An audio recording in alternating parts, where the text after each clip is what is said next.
মুসারে আল্লাহরে জিগাইবানি, আমি গরিব মানুষ, আমি ভালো কিছু কিনতে পারি না, ছেলে মেয়েকে ভালো কিছু খাওয়াইতে পারি না, ভাঙ্গা ঘর, এত গরিব, ভালো করে ঘর বানাইতে পারি না।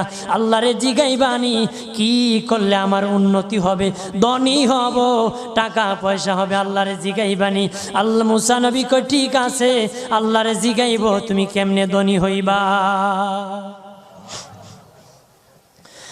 আল্লাহ নবী মুসা নবী তিন রাস্তার মোড়ে যা দেখে একটা লোক বসে আছে, তার দুই হাত নাই, দুই পা নাই, দুই হাত নাই, দুই পা নাই। ওই লোক ডাক দিয়া কয়, মুসা রে, জীবনে কোনোদিন নিজে হাঁটতে পারি নাই, নিজ হাতে খেতে পারি নাই, কেউ খাওয়াইলে খাই, নতুবা উপবাস থাকি, বৃষ্টি আসলে ভিজি, সেখানে আমি